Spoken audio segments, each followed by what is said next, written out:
Ladies and gentlemen, Lenny Bruce. Thank you, thank you, thank you. Like this? Weird, had no pants on. Ta-da! Groundbreaking hardcore comedian Lenny Bruce said, "Once you get used to sleeping in feathers, you can't go back to sleeping on the floor."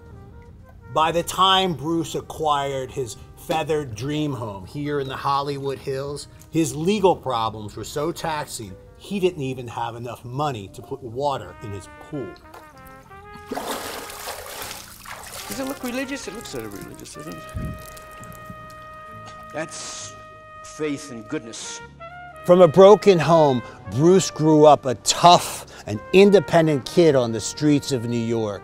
But through his rowdy humor that he honed in his youth, he made it all the way here to the succulent slag of the Hollywood Hills.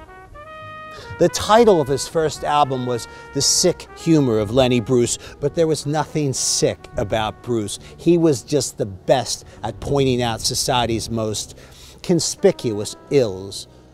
Using four-letter words with hard consonants, he told the truth about people, politics, and piety. He slapped people in their consciousness, spat in the face of decorum, and ended up broke and dead, sprawled out half naked next to the toilet, poisoned by a fatal drug overdose by the age of 40. But I'm getting ahead of myself. Let's take it back to 1945.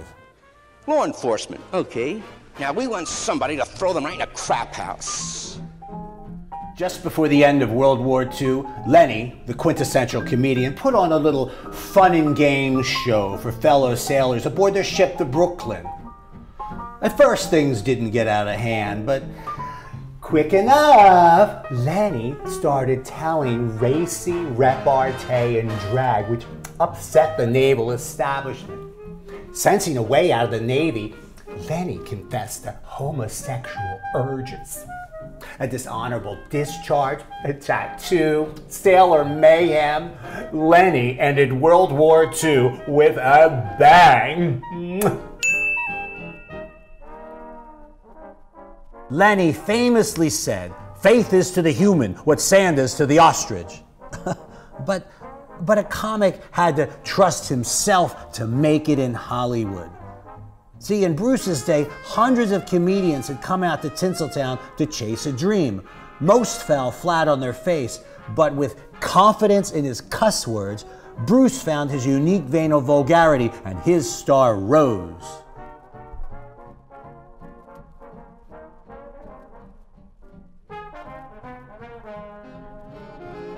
Lenny said, "We all want for a wife a combination Sunday school teacher and $500 a night hooker." Yeah, Lenny had a way with words, especially when it came to love. Lenny learned a pretty girl could cure an ill or scratch an itch. Problem is, Bruce had a poison ivy rash that only the fast life could relieve. With a topsy-turvy roller coaster ride of success and failure comes demons. And for Bruce, the demons were heroin, strippers, and the twinkle of the Hollywood Hills. Honey Harlow became Mrs. Lenny Bruce, and the same overt sexuality that attracted Bruce to Harlow became their undoing. See, Honey danced nude. Bruce hated it. But if you can't beat them, join them. So they started an act together, Honey showing off her assets, while Bruce told racy jokes about the sleazy LA underground strip scene. Bruce's style was raw, raunchy, and real. Honey's was smooth and sweet. Their union lasted 8 years. Bruce was twisted. People talked. Arrests, blacklists. Bruce imploded.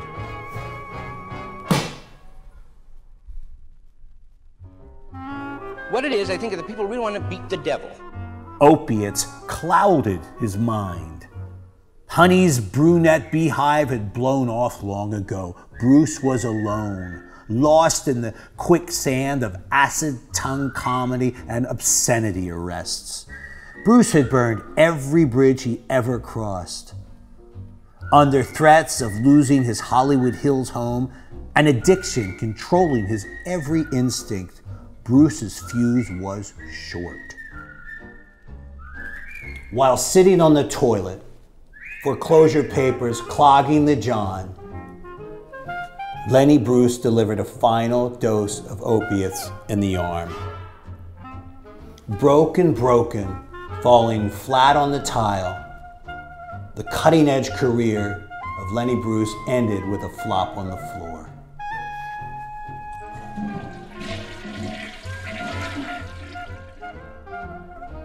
Hollywood rewards some in their lifetimes. Others get remembered after death. For his obscenity charges, Lenny received a posthumous pardon from New York's Governor Pataki in 2003. For Lenny, the reprieve came as too little, 47 years too late.